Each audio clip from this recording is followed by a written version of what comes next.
Yes, हम में से किसी की इतनी अहमियत नहीं है कि हमारे बिना काम न चल सके, न ही हमारी गैर हाजिरी से सतगुरु का कोई काम रुकता है। विराम। जब हम सेवा का पक्का इरादा कर लेते हैं तो फिर शर्तों के लिए कोई गुंजाइश नहीं रहती, क्योंकि निस्वार्थ भाव से सेवा करने में कोई शर्त नहीं रखी जाती।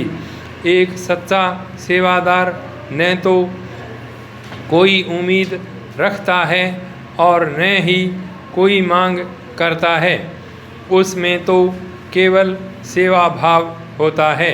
सतगुरु के लिए सत्संगी के प्रेम की असली निशानी है बिना कोई सवाल किए सेवा में जुटे रहना।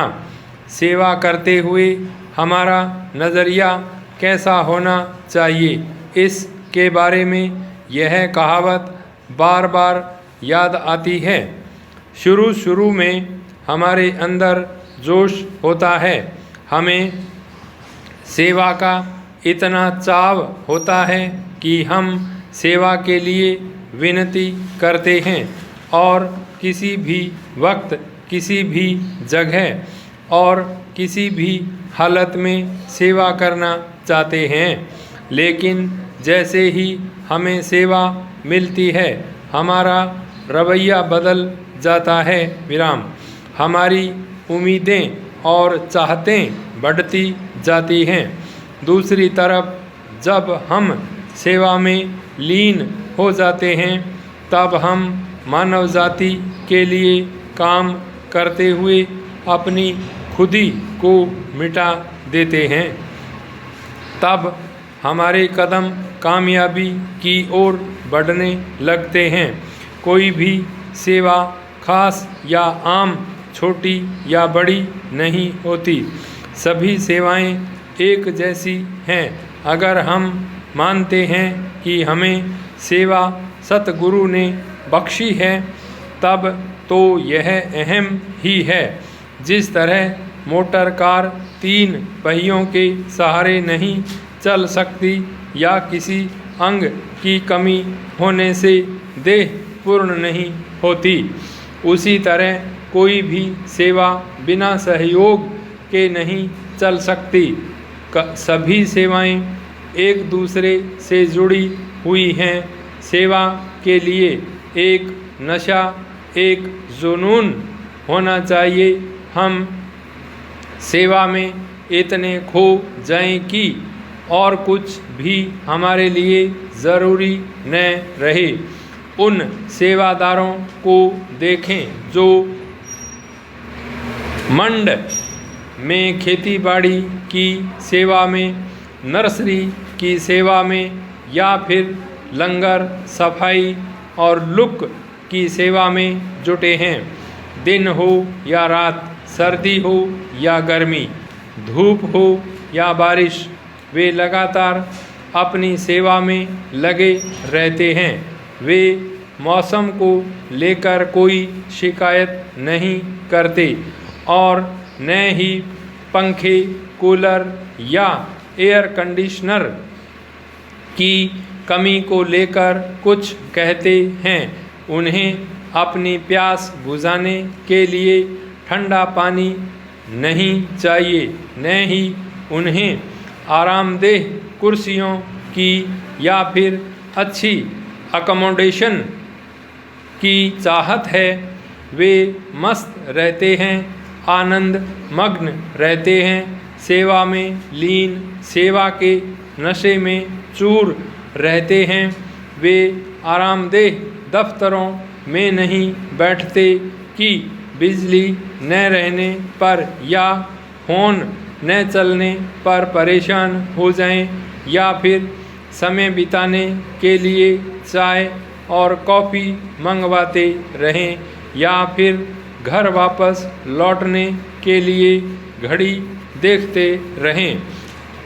आओ हम याद रखें कि जब तक सतगुरु हमसे सेवा लेना चाहते हैं वह हमें समझ बूझ, ताकत और सेहत बख्शेंगे ताकि हम इसे निभा सकें।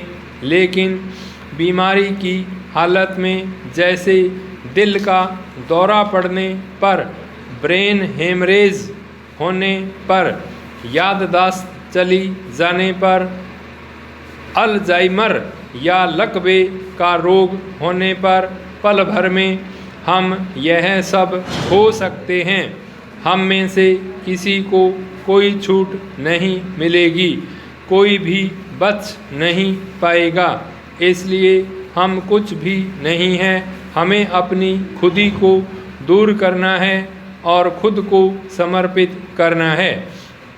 हम में अपने आप कुछ करने की कोई काबिलियत नहीं है। हम शुरुआत बेशक अच्छी नीयत से ही करते हैं, लेकिन रास्ते में कभी कभी रुकावट आ जाती है। हमारा अहंकार ज़मीन से उठकर आसमान छूने लगता है। हम उम्मीद करने लगते हैं कि हमें कोई इनाम मिले, शाबाशी मिले, शोहरत मिले, कोई ओहदा मिले। अहंकार हमें बुरी तरह जकड़ लेता है, यह जानते हुए भी कि अहंकार हमारा सबसे बड़ा दुश्मन है। फिर भी हम इसे जीवन का आधार मानकर इसके साथ चिपके रहते हैं। सेवा हमारे फूले हुए अहंकार को कम करती है। समुद्र की कोई बूंद या लहर अगर किनारे से बाहर फैल जाती है तो इससे समुद्र सूख नहीं जाता। सेवादार के रूप में हमारा जो भी योगदान है वह बड़ा मामूली और महत्वहीन है। अकेला इंसान न कुछ कर सकता है न करने लायक है, क्योंकि समुद्र की ताकत के सामने भला एक कतरे की क्या बिसात। समुद्र तो अपने आप में शक्तिशाली होता है, एक कतरे में कोई ताकत नहीं है।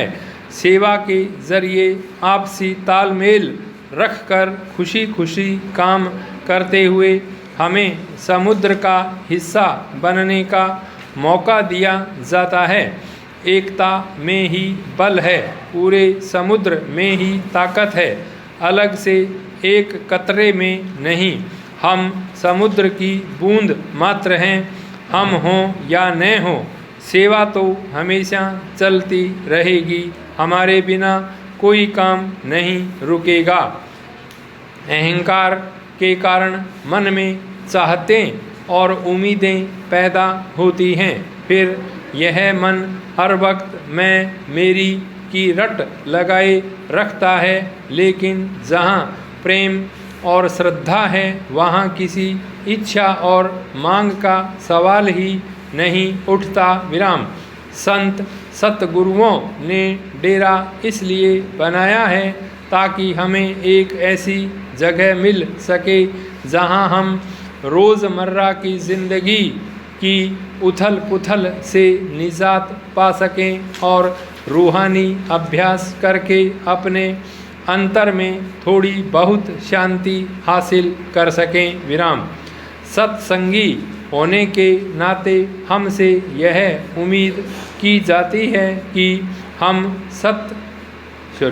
संत मत के उसूलों को पूरी तरह ध्यान में रखें, उनके अनुसार जीवन में अनुशासन और नम्रता अपनाएं। हम कौन हैं, कहाँ रहते हैं, हमारा रुतबा या ओहदा क्या है, इससे कोई फर्क नहीं पड़ता। हमसे यह उम्मीद की जाती है कि हम डेरे आकर संत मत के नियमों और उसूलों का पालन करें, दूसरों की सेवा की परख करना, यहाँ की व्यवस्था और सुविधाओं में दोष निकालना या फिर नियमों का उल्लंघन करना, यह दर्शाता है कि हम खुद गर्ज हैं। और हमारे मन में डेरे के प्रति कोई आदर भाव नहीं है। पाई स्टॉप।